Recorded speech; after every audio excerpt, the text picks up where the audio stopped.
سماه بذلك بعض الصحابة أصحابتي قار كمدا أياكم مقعابي أمير المؤمنين وقيل وحال يري إنه أسوه قال وحو يري للناس دسك وحو يري في بعض خطبه markii khaliifka laga dhigay ee lala mubaayacooday khudbooyinkii dadka uu aqrinayay mid ka mid ah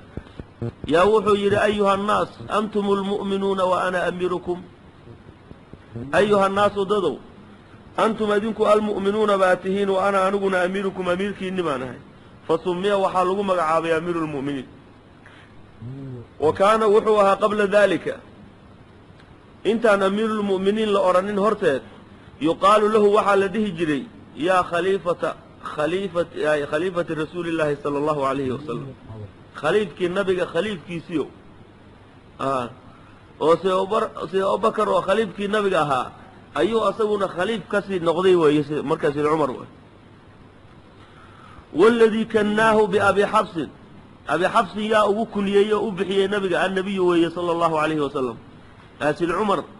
waaladii kannaahu biabi xabsin abi xabsin yacni yaa ugu kunyeeyey sid cumar oo u bixiyey annabiyu nabigaa u bixiyey waa limaa ra'aa wuxuu arkay fiihi fiigiisa oo min ashiddati wa nin yacni awood leh oo aad u adag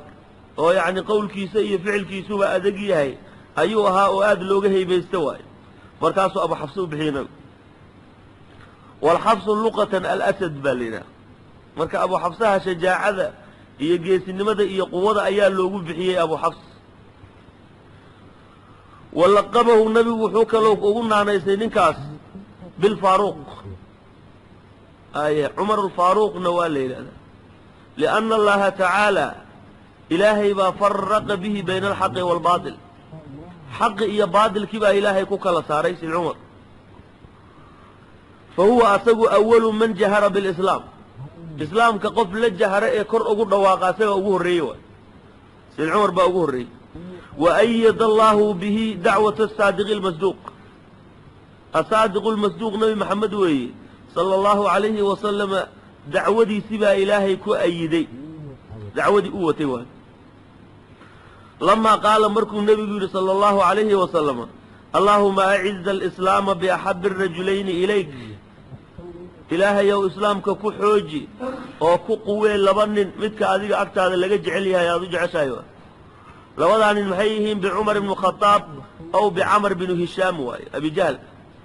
لوضع إنه يعني رأي قريش دحلو ذا مقع كله بيهايين لوضع إنه آد لو قدم بيهايين مركع عمر بن الخطاب يا عمر بن هشام وأبو جهل لوضع إله يوم الدين الإسلام ككحوج أيو نبي فأصبح عمر باوحوها يعني أيا وابريست مركو نبي بين كسلا وكد عيه فأسلموا وصو إسلام صلحي بوا إسلامي سيد عمر واي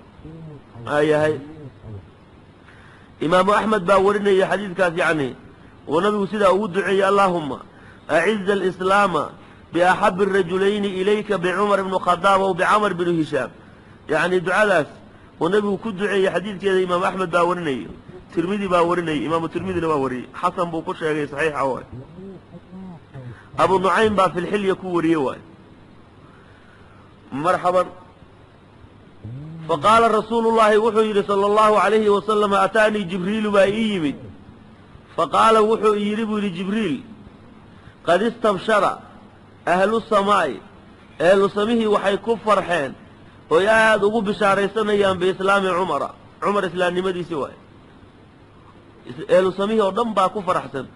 ساسي يعني جبريل يربو يربو أبو حاتم باوريي دار قدم نواوريي حديث كاس هاي إمام بقونا وورنا يا سقنا وكان إسلامه إسلام نمدي سوحي سيد عمر سنة 6 سنة اللي حاد وبعثده وقيل وحى ليري 5 من النبوة سنة شمناد أو يعني بعثده أيوصى إسلامه وسببه إسلام نمدي سبب تيدون وحي أنه أتقي سيد عمر لما بلغه مركز وقارت إسلام أخته فاطمة ولا شيء سوى فاطمة بنت الخطاب الأورنجري هي وزوجها ننكيدي يعني سعيد بن زيد بن الخطاب ويعني سيد عمر باي المادير باي باهايين كو مرحبا المادير باي هايين لوضو دي أبايا ولا راهاي walaashiina wuu qabay wa zawjihaa saciid binu zayd qasadahumaa liyucaaqibahumaa wuu usoo qasday markaa inuu gabadhaa walaashiya iyo ninkaas yani ninkeedii qabay oo ilma adeertay ahaayeen labadaas inuu yani si fiican usoo ciqaabo maxaa yeelay diintoodii bay ka baxeen faqara'at calayhi way ku akrisay shay-an min alqur'aan markuu u yimid yani ayagoo waraaq yani qur-aan yani suuratu daha ay ku qoran tahay khabaab binu aradna u akrinayo ayuu u yimid khabaab wuuba dhuuntay markuu shanqartiisii maqlay sid cumar soo socdo yuu dhuuntay oo gurigu meel galay marka xoogaha baa markii hore ka dhacay laakiin markii dambe yani markay qur-aankii bay ku dul akrisay faqara'at calayhi shay-an min alqur'aan faawqaca allahu fii qalbihi ilaahay baa qalbigiisa ku riday alislaama faaslama meeshii buu ku islaamay islaamnimadii buu niyeystay waay uma jaa'a ila nabiyi sala allahu calayhi wasalam nabiga ayuu u yimid walxaal huwa nabigu maca asxaabihi asxaabtiisii nabigu la joogo markaad yani dacwada aan la daahirino fii daarin oo cinda safa daar oo yani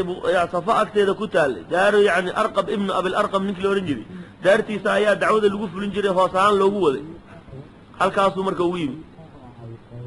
albaabkii buu soo garaacay maalmo ka hor waxaa soo islaamay xoogaa yar ka soo horreeyey xamza binu cabdimudalib oo asaguna nin adag oo shadiid ahaa ayaa soo islaamay wey hortii marka albaabkii buu soo garaacay asagoo seeftiisii garabka ku wato cumar binu khadaab waa la fiiriyey albaabkii markuu soo garaacay nin baa fiiriyey albaabka duleelkiisuu saa uga fiiriyey marka waa cumar oo seeftiisii as gadaal buu usoo carray ninkii wuxuu yidhi rasuulka ilaahay cumar baa meesha taagan oo seeftiisii garabka ku wato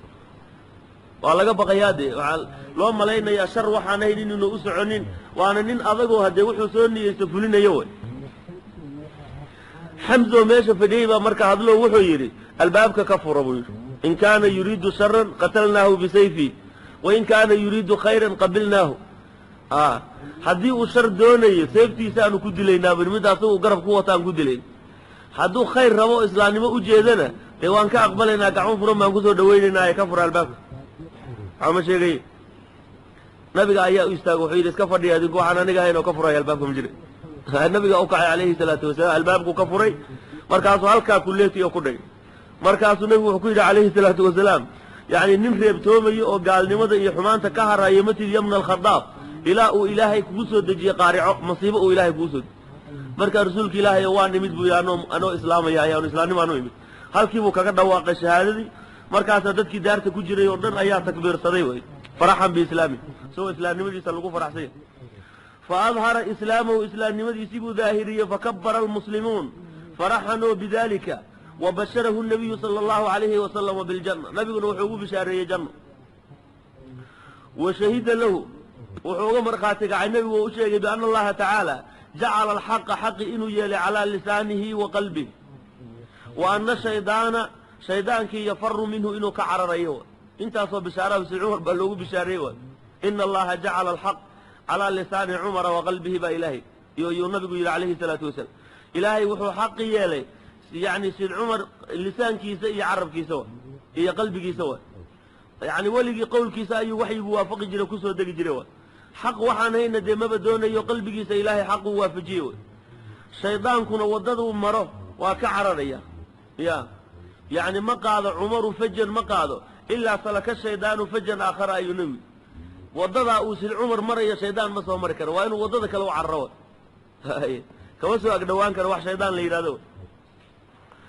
uma inahu kharaja ilaa majaamici quraysh markuu islaamnimadiisi daahiriyey ayuu soo baxay haddana sid cumar muxuu u soo baxay ilaa majaamici qurayshin quraysh meelihii yani fadhigooda